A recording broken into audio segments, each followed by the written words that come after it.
Welcome to the Spirit of Business, episode number 79, Integral Accounting, Part 2, with Matt Murphy and Sarah McCrum. Hi, Sarah. Hi, Matt. Today we're going to continue on from our podcast last week, which was all about integral accounting. And we went through the first three parts of integral accounting, and we've got another three to go today, but it's probably worthwhile just recapping the first three that we spoke about for those that are listening for the first time and what we're really talking about with integral accounting and what the benefit and the purpose is. So maybe I'll just hand it over to you to give a bit of a recap on it. Yes, integral accounting is actually something that was devised by Dr. David Martin, and he runs a course about it, which I did quite recently. So I'm not speaking here as an expert. I'm speaking here about how we are trying to apply it in our business. So from a very pragmatic point of view, and what I've learned from doing this. And the point about integral accounting is to recognize the fact that if you only do financial accounting, you're missing a lot of the significant elements of the business that tell the story of the business, but are also ways of evaluating how a business is performing. And integral accounting is looking at integrity, so the wholeness of the business. It's a way of not only kind of judging or measuring things in the business, but it's about how does it feel as well, because if something's not feeling good, you can use this system of integral accounting to identify what's going wrong. And if any of it gets out of balance, then you will start to not feel good about your business. So it becomes a very useful tool for diagnosing and also for fixing things that might not always show up in the numbers. The numbers will show some things, and they're definitely a part of it, but they're just not a rich enough system, I think, for a business that is really doing something and creating change in the world and wants to be able to see what that is. So that's why I got interested in it, because I was just feeling like I'm looking for something more. And Matt and we used to have these kind of discussions, because whenever it came to the numbers, I just always felt that there's something missing and I didn't know how to express it. So it made me feel inadequate. And because I just thought, oh, well, I'm clearly not, I don't like the numbers. And so that just always made me feel like I'm not proper business person. That's my default kind of, if I feel on my back edge, I tend to default to that, oh, I don't know how to do business, which is a pretty pathetic thing to do, actually. But I've noticed there's a bit of a habit there.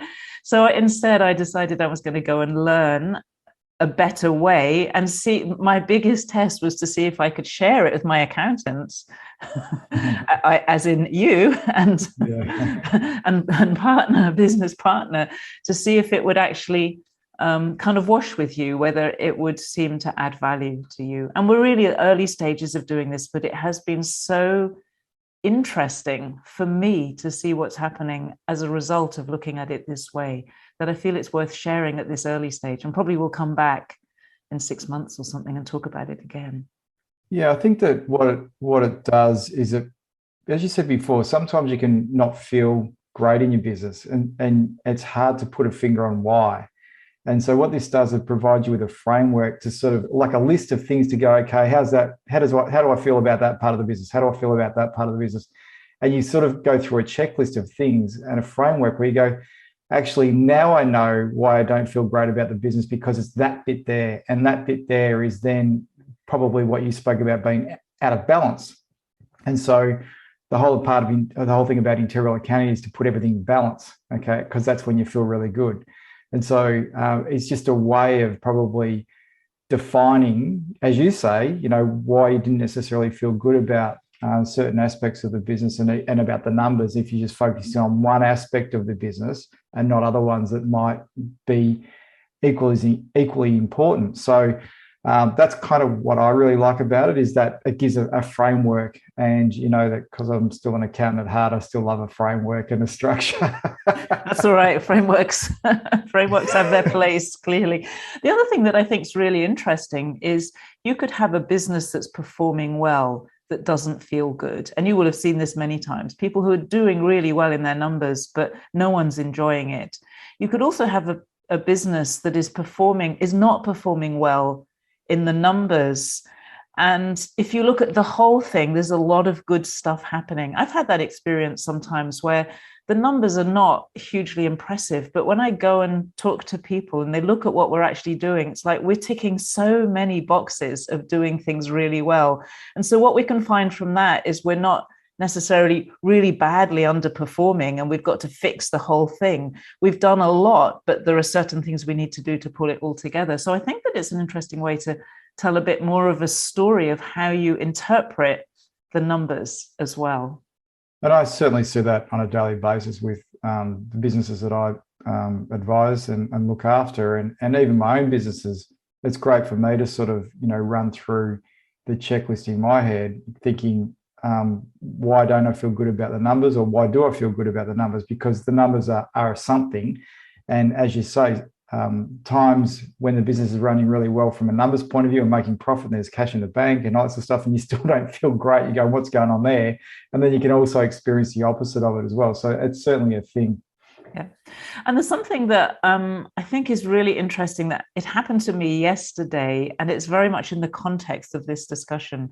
So this conversation about integral accounting came out of a session that we did, which was about looking at business as a sacred activity.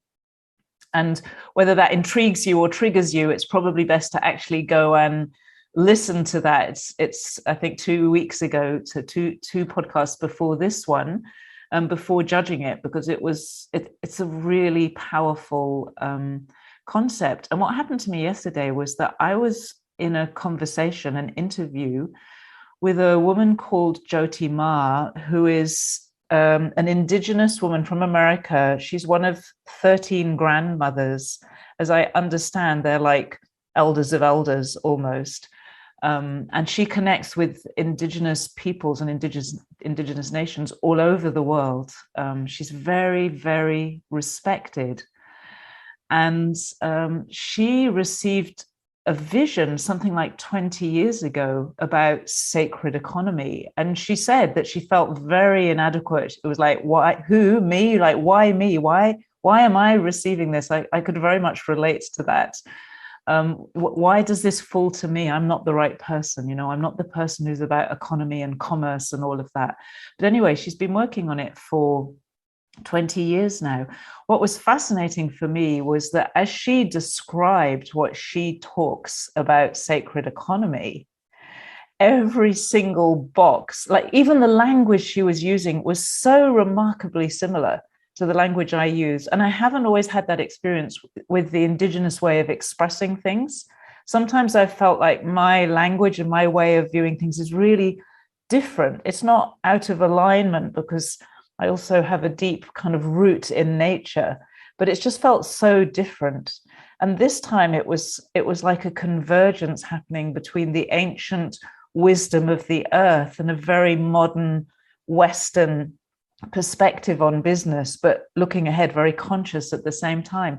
And we'd come to the same place.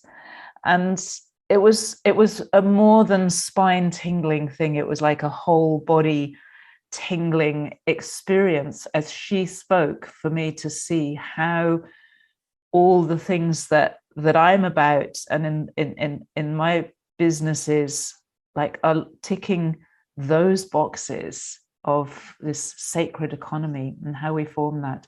So to me, that gives even more value to this exploration of integral accounting, because we need this much, not more holistic in the best sense of the word, way of looking at our business activities, because they are part of our highest expression as human beings.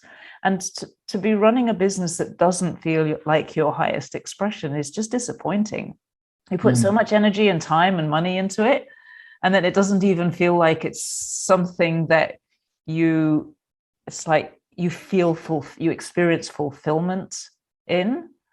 That's disappointing. Like, better Absolutely. Go and do something else.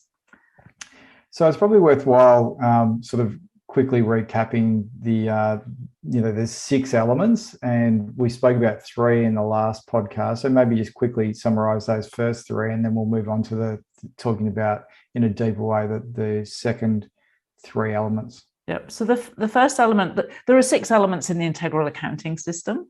And the principle is that you need all of them to be a part of your business, and you need them to be more or less balanced, so equal energy going to each of them. And that's when you feel good. And if some of them are out of balance, then you're not going to feel so good.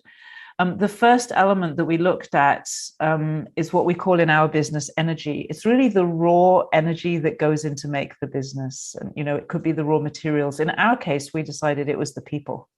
And so we looked at all the people, not just the core team, but all the people who are involved in our business, who provide the raw energy that makes the business tick every single day. And then the second one we call culture and stories. We've changed some of the names a little bit from David Martin's just to make it feel more relevant to us. Culture and stories is really all the stories that get told in and around the business, not only by us, but by other people about us.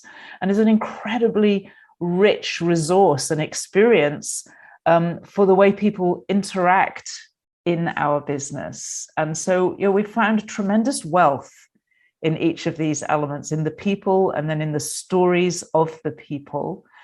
The third element is knowledge. So that's where stories in a way become formalized into principles and practices and techniques and things like that, and get turned into assets as well. So in our business, we have a lot of knowledge-based assets, books and courses and things like that. And again, discovered a wealth in the business that was there before we looked at it, but I wasn't appreciating it anything like the way I did after I started to look at it that way. So in a way, what's coming out is the true wealth of the business through looking at each of these elements. So the fourth element is money, is the one that was there right from the very beginning. But this one was also very enlightening. You went through the exercise with us, Matt. Was there anything that because you're so much of an expert in this particular element of how we measure and evaluate a business on its financial performance, was there anything that struck you as we did that you can remember? Yeah, there was. It was talking about money in terms of how you feel about it. And so it wasn't just talking about it in terms of profit and cash flow in the organization, but it was actually each individual person's relationship with money connected with the business. So, that I think that was probably the biggest difference compared to what we would normally talk about. And we wanted everybody to go away and think about it from their perspective, about how they felt about money in the business and their connection with money, and rating how they feel about it personally. And I think it was even though we do that in business in a review situation or in a salary review, and we talk about, meeting expectations and stuff like that, it had a different dynamic to that, is probably what I sense when we spoke about it, as to say, well, we would really like to know what you think about the money aspect. So we're just talking about the team itself in that situation. And I really like that conversation, because really what I've always liked to do is meet or exceed people's expectation when it comes to, their financial reward for the contribution that they make to a business.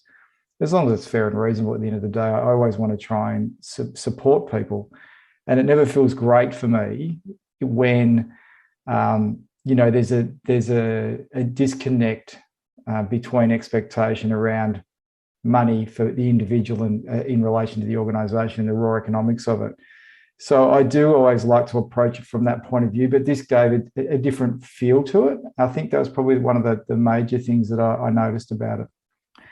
So what I might do is explain kind of how we got there, because, there was a very dynamic moment as we looked at this as a team towards the end of the conversation about money, where it all kind of came together.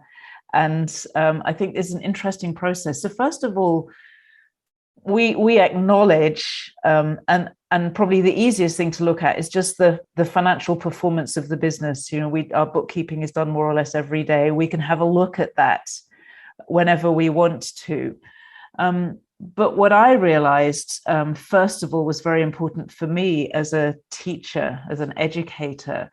And because we are teaching people about their relationship with money, it was very important for me to get a take on people's, like the stories of money of our clients. And we don't do that very well at the moment. So that's an area where I don't feel that good about money in the business. It's actually about our clients' money journeys and collecting more information about that. So that was interesting because I realized that there would be a great deal more wealth in the business if we were collecting that information as well. But what really lifted it is, for me, was when we started to apply the principles that I teach people actually all the time within our own personal relationship with money, because it's so easy in a business for the people who work for the business to kind of put their financial affairs pretty much in the hands of the decision makers, and they get what they're offered, or they can ask for a pay rise. And see if they get it or not. It's very much that kind of, there's a power relationship there. But I know from my own work with money that the money that you receive is very much connected with your clarity around what you want. There's no mistake when people are making much more money than others. It's not only clarity around what you want, because your energy needs to be a match for the amount of money that you make. If your energy is all over the place, for example, and you can't manage yourself very well, it's difficult to sustain. You might win in the short term and get an amazing job, but you'll probably lose it.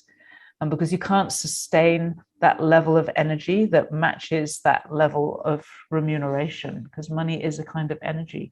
But when we kind of, when it became clear that each person on the team needs to be clear for themselves what they want in their life, not dependent on what will this business pay me or what is the work that I'm doing, but what do I want? What am I moving towards?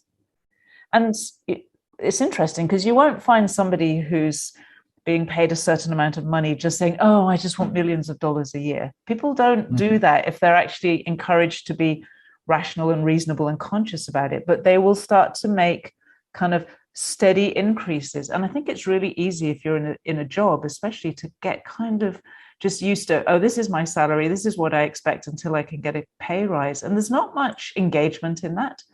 The moment everyone felt engaged in their own money story, it was like the whole money thing came together. And I think we have more work to do on that, because that was a moment and it was very dynamic and very alive. And it felt like, wow, this is the way to do business. But I think it's easy to fall back into, normal expectations.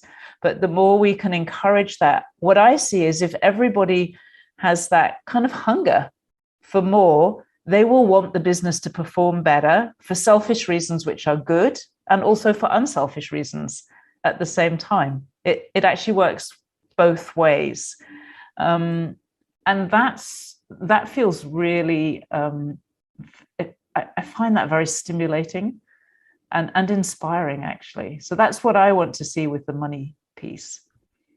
Yeah, because it's the intersection between contribution value and your personal relationship with money. And so, we've spoken before about the fact of the tension that always occurs between employer and employee, because you spoke about it before about power. Whereas really what we're striving to do is build a business where there isn't that kind of the relationship, that we're all together as one, moving in the same direction, and therefore making contribution to the organization that has value, and therefore there should be a fair return for that particular contribution of value. Yeah. And I know that on the fundamental natural principles of money, it doesn't work like the normal employer-employee relationship. That happens because people have expectations around how it works, conditioned by the way everybody else does it. When you start to free yourselves from those expectations, it actually works really differently. And so people have more freedom than they realize, and they have more power in their lives financially than they tend to realize. So it's nice to wake that up, because really the way I see it is, if everyone's earning more money, the business is doing better. As long as you're managing it responsibly, isn't it? And it's not 100%. You can bring in more people, of course, but generally speaking, if we could create something where our people get better and better, so they take more and more responsibility, they're going to earn more that way as well. We're going to get a better and better business as a fundamental. Which comes back to value and contribution, because if the value and the contribution is there, then everybody expands their wealth. And that's kind of the way that I see it. And they're expanding their contribution as well. So there's an expansion of fulfillment, a sense of purpose. That becomes a really interesting way of looking at things. And I love the word expansion in just the way that we're using it there, in terms of expansion of contribution, value, and then the business, and then the people inside of it. So it expands the growth of, but in a very balanced, natural, enjoyable way, as opposed to this tension that goes on through growth typically. Well, sometimes growth, because we tend to have a bit of a kind of mechanical mindset, we get a bit linear about growth. It's rather like plants. You see farmers using chemicals to try to get things to grow more in a certain way, but they don't necessarily take care of the wider environment that would actually grow the whole thing. So expansion is more three-dimensional, and I think that feels much more comfortable for people. And so money is not just limited to the individuals, but as we can see, the individuals going back to the first element in our businesses is people, okay? And so therefore it's expansion of people, and therefore expansion of people will then create more value for the business, and that's how the money expands as well. Yeah, because also if you're able to expand more people, as it's an educational business, the more people you expand also. So as we expand as individuals and we help other people to expand, our business naturally expands, because that's what we do. I remember somebody saying something once to me that fits into this category, is that I remember talking to a gentleman on a train many years ago, just randomly, and he was sitting there on the internet, and it was a time when wireless sort of came out. So it was a fair time ago, obviously. And he was just sitting there, and it was, for me, it was a bit of a cool moment where he was actually on the internet on a train with an amazing amount of electricity around him and that sort of type thing. I said, how does that work from that point of view? And I remember him turning around, he goes, I happily pay my internet bill every month because of this. And I go, how cool is that he actually expressed his joy of spending money because of the fact that he got such huge amount of value and freedom to be able to do what he wanted to do by having access to the internet. And I think that moment for me was just one of those weird random moments, sort of type thing that I remember. But it kind of fits with this, is the money piece is about the joy of spending money. So for people that engage with the product, if they have a joy in spending that money because they get such a real benefit from it, that's the other aspect of money. It's not just necessarily the people inside the business, it's the people that interact with it and then, obviously buy and purchase things, and suppliers and how that all happens there. So for me, it's about the joy of money, and that sort of is a different dynamic to just looking at numbers on a page. Yes, and I also notice that lots of my clients feed back that they start to realize that when they pay their money to somebody else, not only do they get the joy of having something that they wanted, like that example with the internet, but they also have the joy of realizing that now somebody else can get what they want. So when their money goes on to somebody else, they no longer see it as, oh, I'm losing that money. They now see it as, I'm receiving something very valuable, probably more valuable than the money, and somebody else, I'm giving freedom to somebody else to be able to do the same thing. And that's very liberating. And it feels good. And that's what this whole point is about. The integral accounting system is to feel good in business. Yes, exactly. So it's time to move on to our fifth element. So fifth element is technology. And I think technology is a really interesting one in relation to all the other ones that we have. Because if you think about technology, it's the way that we create leverage, or the way that we get to do things at a much bigger scale than we could otherwise. And if I look at the people in our business, so that first element, I'm only able to communicate with them and educate them in the way that we do because of the technology that we use. If I look at the stories that we hear and we tell our stories through technology, and people feed their stories back to us through technology, because we're not a in-person face-to-face business. Even if we were, we would be using technology even to get people to come, tickets and all the other things. If I look at the knowledge that we have, that knowledge is basically encased in technology in the form of a book, in the form of online courses, and the other ways we have of packaging things. I recently had a very extraordinary experience of recording live. So simultaneously, I was speaking with a musician who was playing. It was improvised. He was in America. I was in Australia.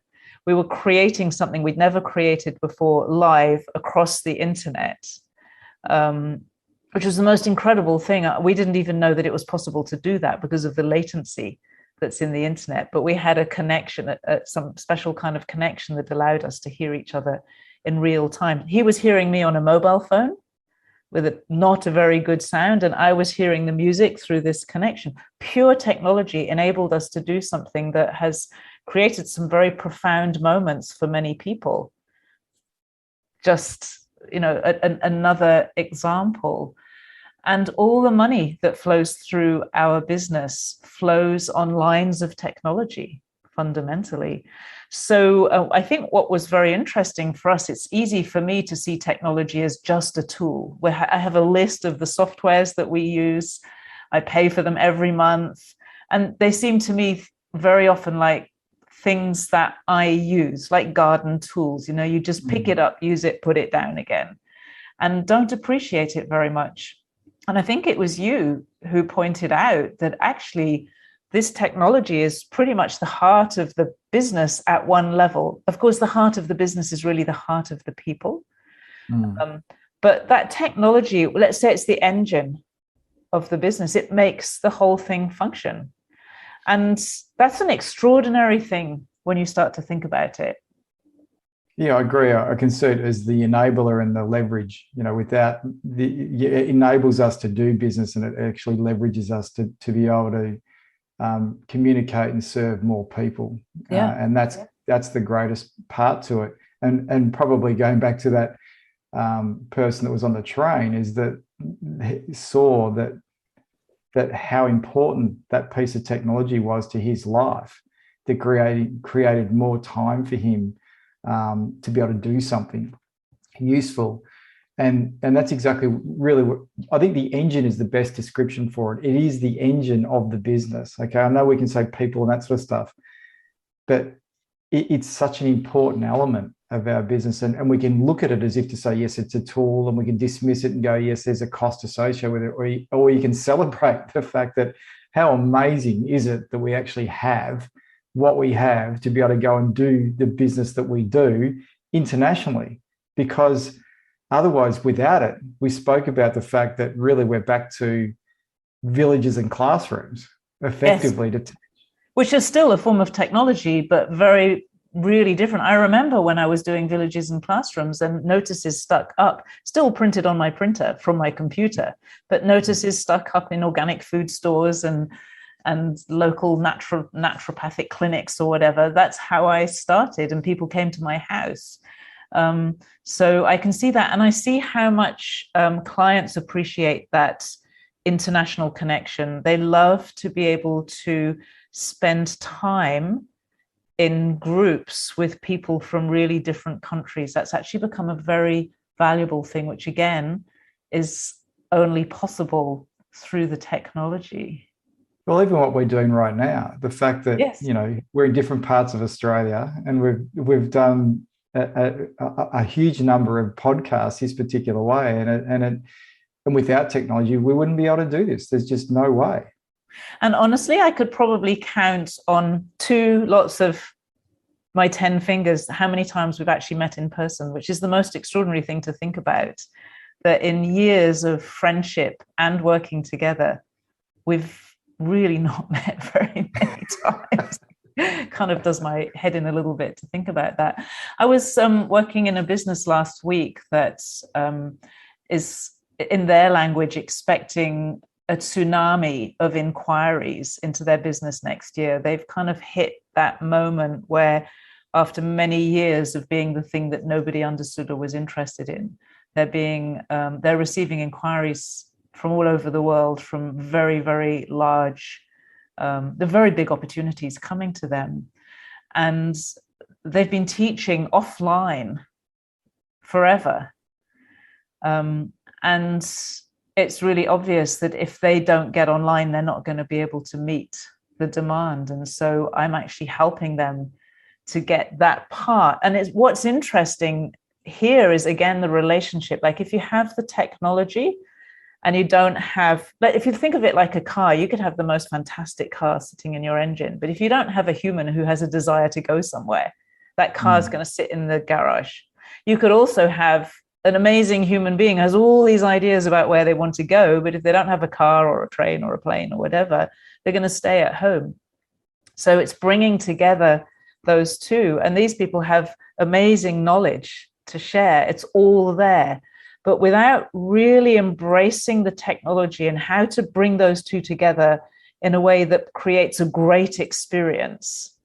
I think that's the thing, is what can you create when you bring these two almost seemingly opposing forces together, this human natural dynamic and then this kind of mechanical machine-like thing. When you bring those together, do you diminish the experience of both, or can you create something that's even better than what you think you have already? And I think that if you can answer the question yes to that, technology becomes an extraordinary power and wealth. So what I've come to recognize is that it is a wealth in our business. And I have a friend who often says to me, the technology that you run in your business, Sarah, would have been 4 or 5 people before, and you would have had to pay a fortune for those 4 or 5 people. I remember the days when people used to have to build their own online education platforms, tens of thousands of dollars at least. It's quite extraordinary to think what we have at our fingertips nowadays, and I think we can look at it, as you say, in a sort of maybe negative cost way, or we can look at it in a celebration way. And I think that that's what we need to look at it from that point of view. However, when it's not working in our business as well, it can make us feel not that great. And this is why we still have this assessment of this, to say, how is a technology performing in our business? What is people's experiences with it? And, do we need to change or upgrade or move or whatever we need to do with it? So I think it's important to assess that. And it's one of the big enablers of how we do business now, and should be really focused upon from that perspective. One of the things I can see with this accounting system is you could do a very quick check almost daily. You could go, how am I feeling about the people? Oh, God, I feel awful today. I've got this awful conversation coming up. Oh, no, completely relaxed. How am I feeling about all the stories? Oh, I heard somebody was telling rubbish stories about the business the other day. Or no, stories feel really great. Like, it will come to you immediately as an instant assessment. If the technology is going wrong, it'll create a headache. We literally say, oh, I've got a real headache with the technology at the moment. You'll know immediately if you're not feeling good about any area. And that's really important, because it's a diagnostic effectively of what's going on in your business, which I think is fabulous. But something I've noticed a lot lately, more so than ever before, is people are really catastrophizing in businesses about certain things. And what they do is that they say, oh, the whole thing's broken, or, it's a disaster, or it's all that, more of my people are no good, or, it'll be all okay. I'll go, and I'll have to sit there and go, is it really? Let's unpack that. Let's actually go down step by step. And using this particular approach allows you to do it. So So when people say, "Oh, all my people are useless" or something like that in their business, which sometimes people can say that if they're having a bad day or a bad moment, I go, "Really? Let's actually go through each individual person in the organization." So really, and it usually comes down to one person out of 100 or 50 or 10 or two or something like that. I go, so what you're telling me is those two people have got a problem with, or you've got a problem with, and it's a disaster. So I think what this does is it creates, as I said, a framework and a diagnostic where you can actually step through and go, oh, actually, it's this bit here that makes me not feel great, not the whole business, because we can get into this whole situation. It's everything rather than just a specific thing. Yeah. And then you can see at the same time, 5 out of the 6 are working quite well. So 1 out of 6 becomes a solvable problem. Mm. Yeah. So the sixth element? The sixth element is well-being. And probably for me, because I work with well-being all the time, I take that almost as a given. I can't even imagine if anyone's not feeling good in our business, that would be the first thing that I would address, because how can you work if you're not feeling good? So we do already do a lot of work to support people and supply them with materials all the time and teaching, but it's also what we do. So they're all participating in what we do. And I know that that's something that they very much appreciate. One of the things I've come to recognize is that money is genuinely a small part of the reason why people work with us. They work with us because of the other things they're getting, and the well-being, I would say, is probably the number one rewards that and reason, purpose for doing it. And I've had that feedback many times, but that's not going to be the case in most businesses. No, it's not, but it's so important to have well-being, and I see it as an outcome, but also as an input. So therefore, when I think about well-being in the 6, I think about the fact that we need to have the 5 for the 6th one to actually work, but you also need the 6th one for the other 5 to actually work as well. So that's why it's kind of this fluid dynamic that occurs. So well-being is an outcome, but it's also a process, or it's a part of a whole. So this is why it touches every element of the 6th. Absolutely. That's brilliant. That's brilliant, the way you described that. And it's an outcome and it's an input. If you don't input well-being, you won't get well-being as the outcome, even if the outcome comes from all of them. In a way, we've been using well-being as our measure of each of them. How do you feel about it? But at the same time, well-being is something, health and well-being is something that needs to be actively supported. It's the same in our own life. If we don't do things actively to support our health and well-being, we will not get well-being as an outcome. If we just live a kind of default life, or rather unconsciously, we won't get that. We might be able to kind of live on the credit of youth for a while. Some people do that. I was talking to a leading well-being researcher recently, and he said, this is fascinating, up to about the age of 40, it doesn't actually make much difference whether you exercise regularly or not in terms of your health and well-being. But if you get to 40 without having a habit of it, at 40, it really matters. From 40 onwards, it really matters. If you don't have a habit of doing the things that support your health and well-being, you're likely to get into trouble then. So we can live on the credit of youth for a while. And I've seen that for many people, and I see people approaching their 50s, and then they start to really, really notice what's going on with their well-being if they're not used to looking after it. So I personally think it's something that every family should be teaching children how to actively support health and well-being. And every business should recognize that if your people are not healthy and feeling good, then they're not going to do nearly so well in the business. If they're not happy, they're not going to do so well in the business. And we know a lot these days about how to be healthy and how to be happy. There's a lot of research being done. There's a lot of knowledge. There are a lot of courses available, and they do make a difference. So it's doable stuff. Yeah, and you sort of introduced a number of statements then while you were talking about well-being. Often people put health and well-being in the same phrase. It's like sales and marketing people put together, but they're very different things as far as I'm concerned. And health and well-being, I think, well, is health always go with well-being, okay? Or are they separate, or are they different things? Or do you need to have, there are some of two parts that actually come together? And then you spoke about the word happiness as well. And so you were talking about happiness, health, and well-being. And I think that it's probably, something that I'd like to explore a bit further, maybe in another podcast, about those three elements, because, and then joy comes into it as well, because when I think about well-being, okay, you're a well-being when you think about the actual breakdown of the word. What does a well-being person mean? Somebody who actually is healthy, I would put into that particular category.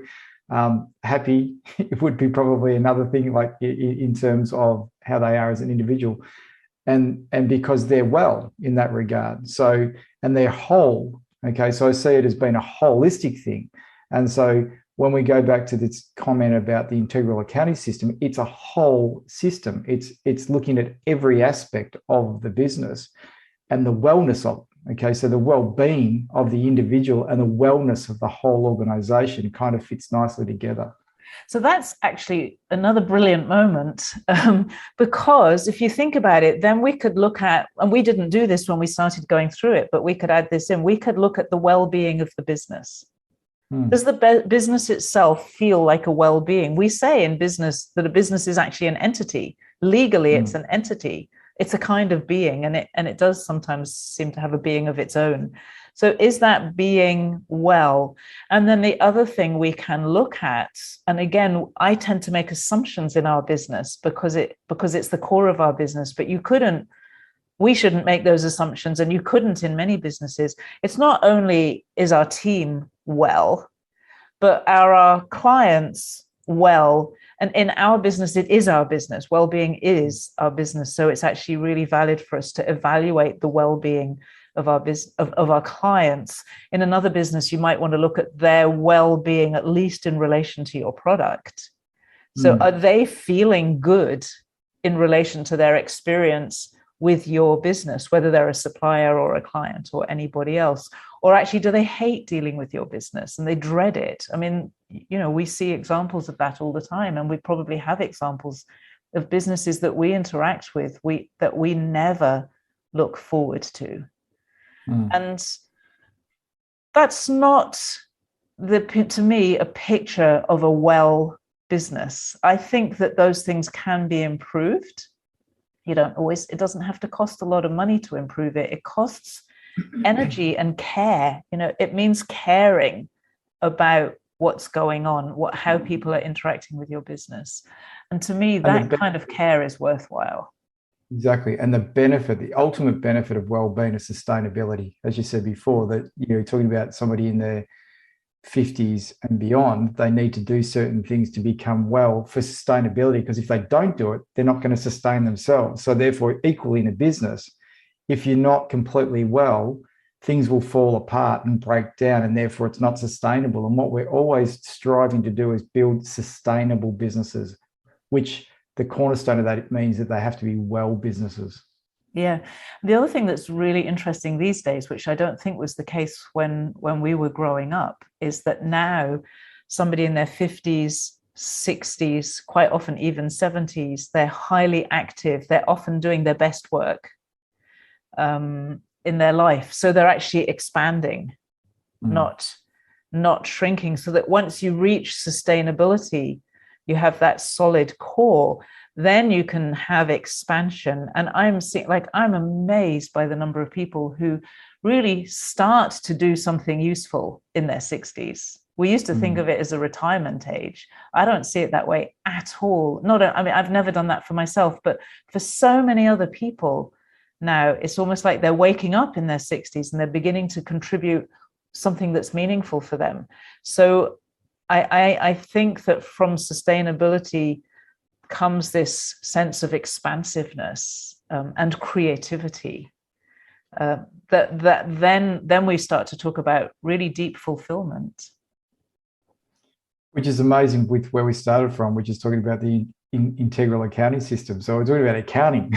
and we're talking about where we got to, which is creativity and wellness. So I think it's fantastic to be able to look at, basic, fundamental things about business, but expand it into a new way of doing things. And that's been our challenge all the way through in the business, is to take sort of old ways of doing things and transform them into new ways of doing it, which are going to give us a better outcome. And that's always our challenge in our business, because these things haven't been done successfully over and over again. So we're exploring, and I think that's the major aspect of what we've been talking about for the last two podcasts, is exploring these concepts and how we can put it into the organizations to get a better result.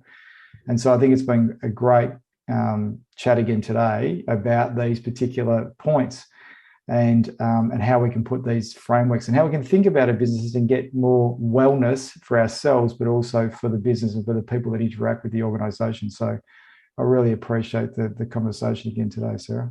Yeah, and for me, what I now see is a wealthier business. It becomes healthier, but it's a wealthier business as well, because I'm actually seeing the wealth in the business that I wasn't seeing before. So that's been a very satisfying, when you bring well and wealth together, that's a nice combination. So thank you very much, Matt. Thanks.